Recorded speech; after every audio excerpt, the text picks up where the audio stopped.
Let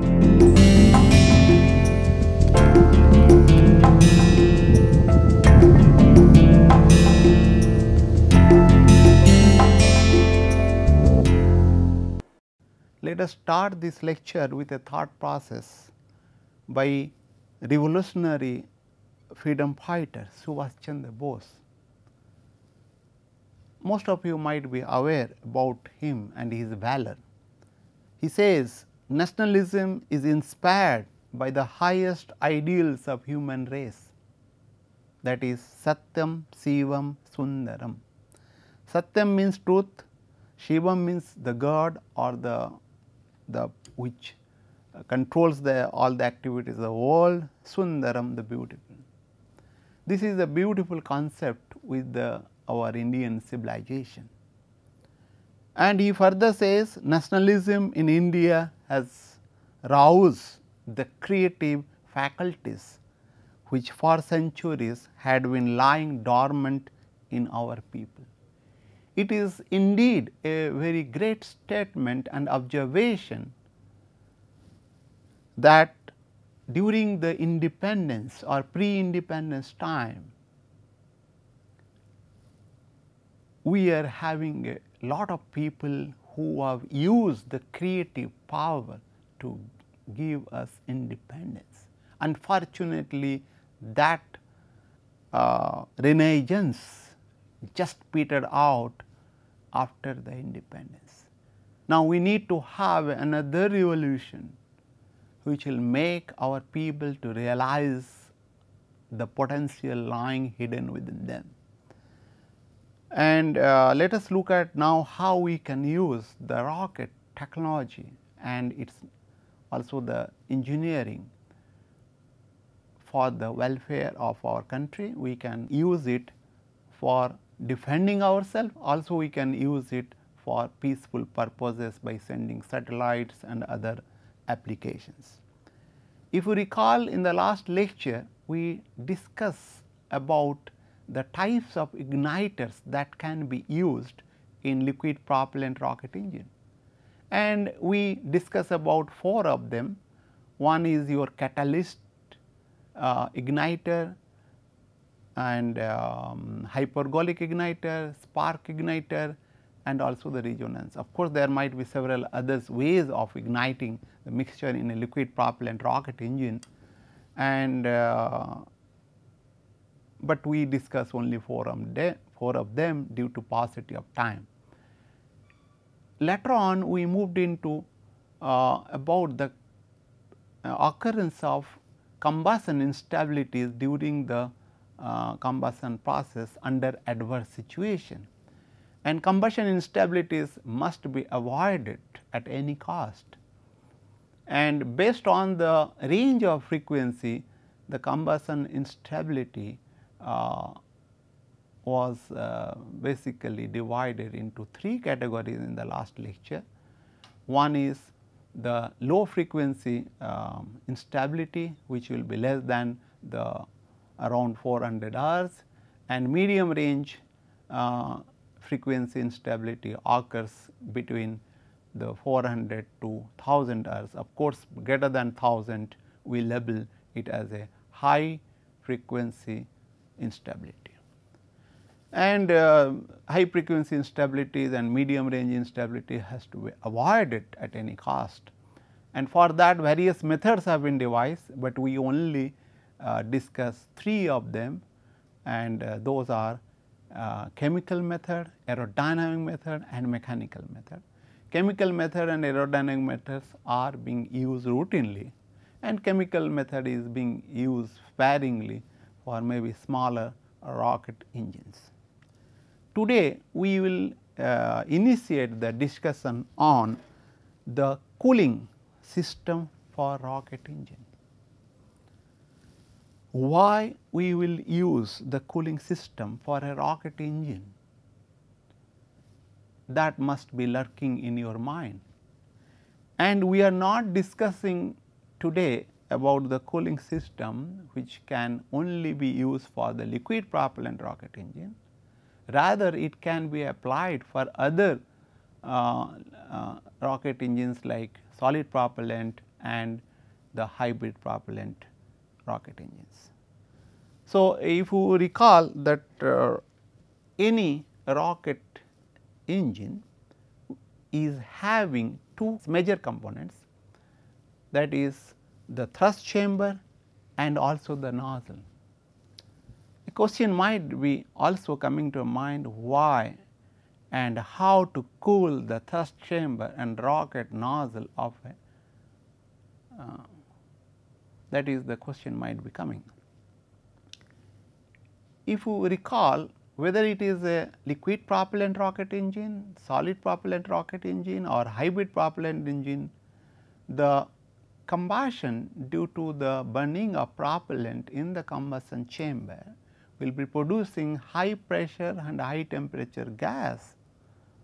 And if you remember the order of temperature, what it would be attained by the combustion gases in the range of 2200 degrees Celsius to 3500 degrees Celsius, which is quite high, and it will be also under very it is beside this, the combustion chamber will be operating at a very high pressure as high as maybe 100 megapascals.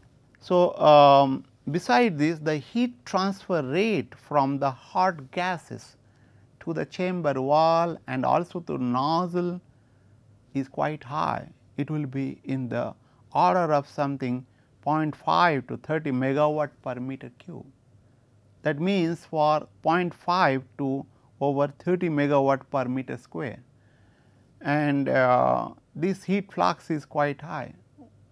And if you look at 1 megawatt is a big amount of power which will be passing through 1 meter square area cross.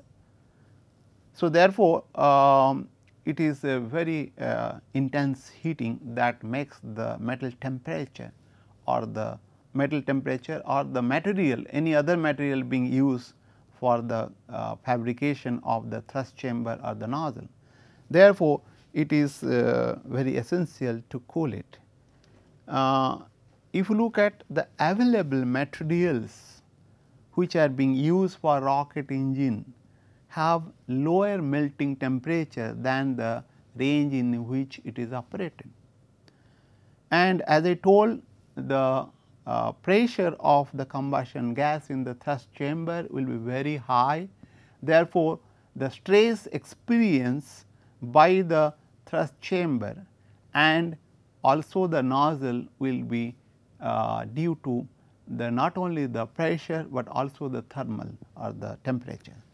So, as we do not have good material, therefore, we need to basically design and develop a cooling system in order to maintain the temperature, so that integrity of the engine can be ensured. These are the reasons why we will be using cooling system for thrust chamber as well as the nozzle in a rocket engine.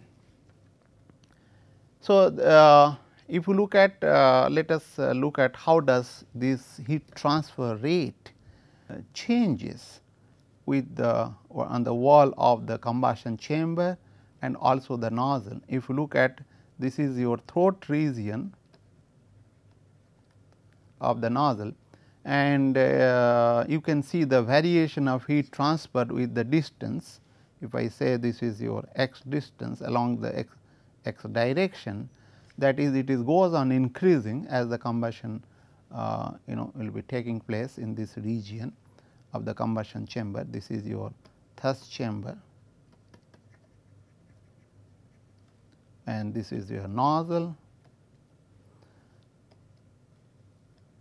and the heat transfer rate goes on increasing and it reaches a peak value at the throat, and of course, after that it decreases due to the expansion of the gases. Now, the most vulnerable part in case of a rocket engine, so for the heating is concerned, is the throat. So, therefore, that is the very critical part, one has to take care of it. Apart from that, in case of liquid propellant rocket engine, the cooling of the thrust chamber has to be ensured, because the high temperature and pressure gas will be directly coming in contact with the wall of the thrust chamber, unlike in the solid propellant rocket engine, where the solid propellant will be taking the heat instead of the wall. So, various methods of cooling systems have been devised, and we will be discussing some of them, and those are film cooling system, regenerative cooling, transpirational cooling, and ablative cooling, and heat sink method cooling system, and several there might be radiative cooling systems, and but we will be discussing mostly all these 5s, and basically we will be looking at more on the film cooling and regenerative cooling. We will be touching upon the transpiration cooling, ablative cooling, and heat sink. Let us look at the film cooling. As the name indicates that this cooling can be achieved by creating a film between the high temperature and pressure gas and the wall of the thrust chamber or the nozzle. So, let us look at a plate or the wall. This is your wall region, you can say, is basically a plate what we are considering. Let us say that hot gas is coming with a certain temperature and velocity. This is your Vg, velocity of the high temperature gas, and Tg, and let us say P G, I can say, and this is your Vg, velocity of gas, and this is your temperature,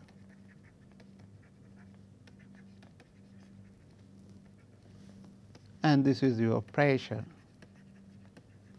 of gas.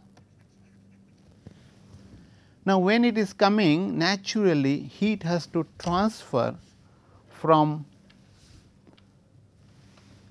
the heat will be transferring, because the fluid will be there here, and then naturally this is very high temperature. This temperature is in the range of something 2800 to 35 degree Celsius, and now the heat has to be transferred to this chamber wall. And of course, in order to avoid the melting of this wall due to the heat transfer from this hot gas, we need to cool it. And if you look at the mode of heat transfer which will be taking place in this situation, will be all three. One is the convection, the heat will be transferred due to the convection of the fluid which is passing through over this. There will be of course boundary layer, and beside this there will be other wall, and also this hot gas will be containing lot of particulates and droplets, and then it will be radiating the heat, and the radiation from the wall also will be getting into the gases. Therefore, all three modes of heat transfer, conduction, convection, and radiation will be there, because conduction, the heat will be transferring to this wall due to heat conduction.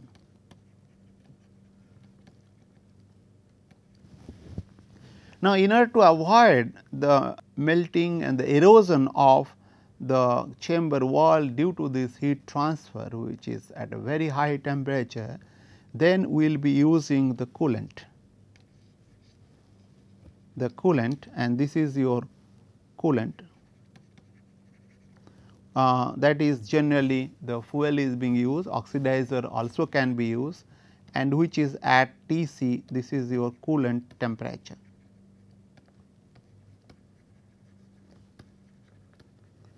And keep in mind that this will be creating a film, this is a coolant film.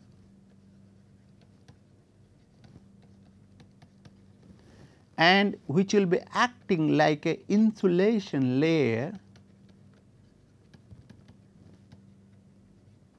such that the heat transfer to the wall will be minimized and reduced, and it may get deteriorated. This film may be thinning down, and also some of the heat may be from the hot gas might be transferring to here the downstream if there is a single injectors or sealing coolant injector.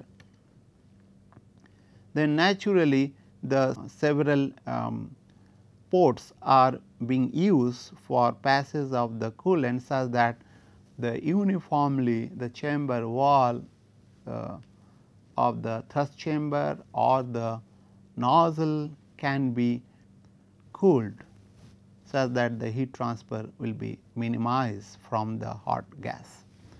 So, this is known as film cooling because the film is the main one which arrests the heat being transferred to the wall. So, this is temperature which will be defining little later on. This is known as adiabatic wall temperature. That means, if hot gases are passing over the metal wall and no heat being transferred across this or at the here the heat transfer is 0 ideally, then this metal inner surface of this metal, this one will be attaining this temperature T adiabatic of the wall, or adiabatic wall temperature will be attained by the wall, and that is also important to evaluate how good the film cooling effectiveness is. So, let us look at how we can implement here in a rocket engine. Generally, there is a your having metal wall. This is your metal wall, and this is your nozzle, and this chamber the coolant, liquid coolant generally passing through, so that it is in this chamber it will be filled, and these are the coolant ports.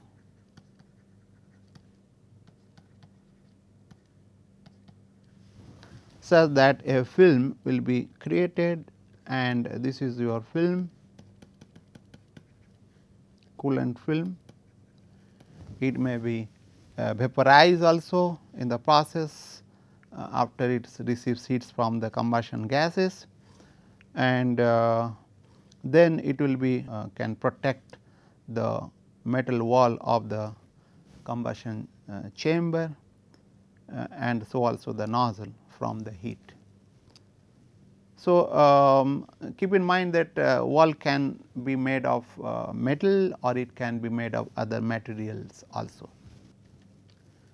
So, as I told that this basically slot or holes or a porous wall material can be provided in thrust chamber such that it can be used to introduce the coolant by making some ports and holes or slots.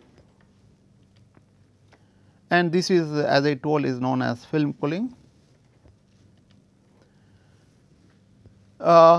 Keep in mind that exclusive film cooling has not been applied for major operational rocket engines.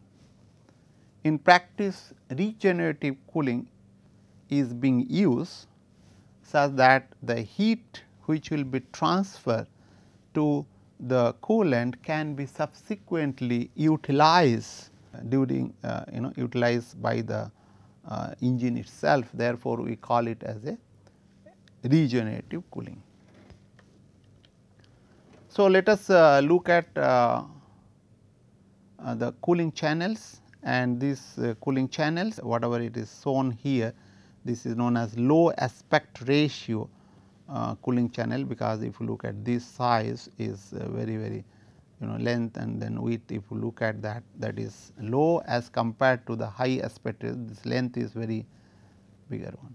Now, this side is your basically the fluid which will be perpendicular to this will be passing through, right, and then flow will be like that, and this channel through which this is your coolant channel, this will be your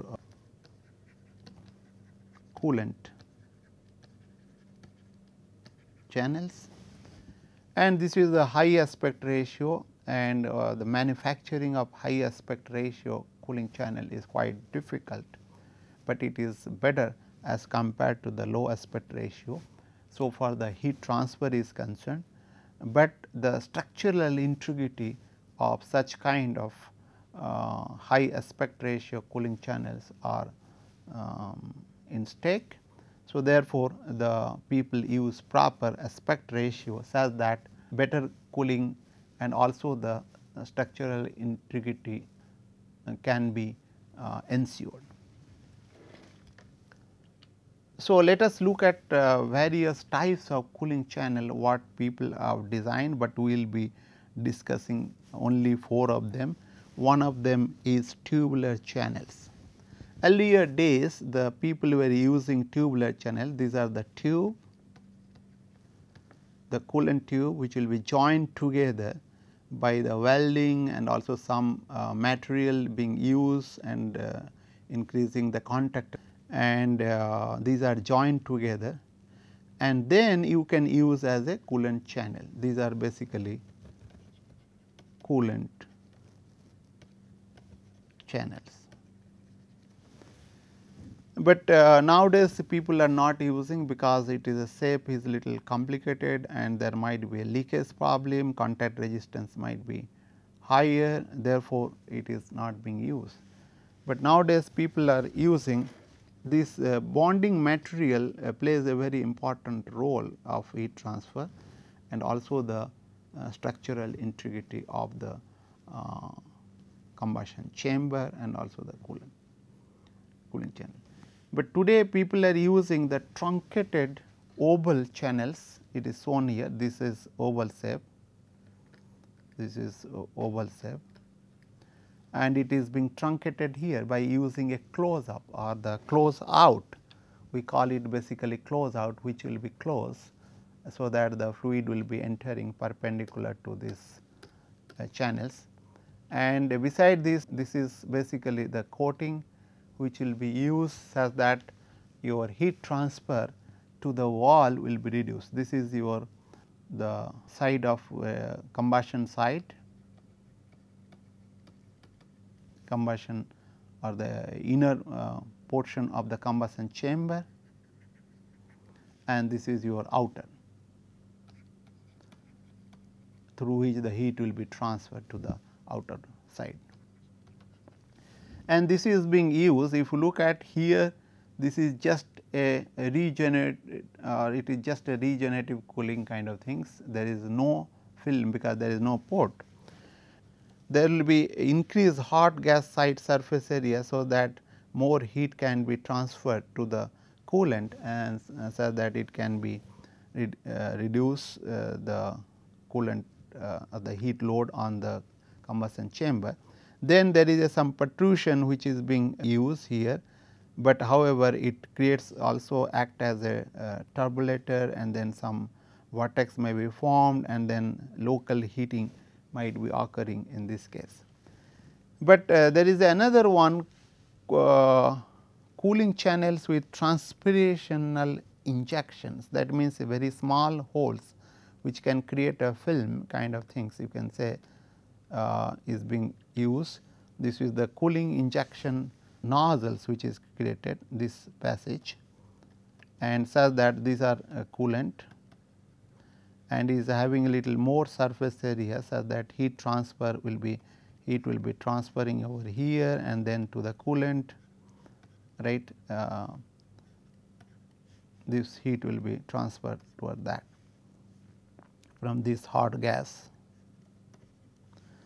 So, there are of course, there are several varieties of kind of uh, cooling channel one can think of, which depends on the imagination of the designer. So, we will be stopping over here. In the next lecture more about the film cooling and subsequently other cooling system. Thank you very much.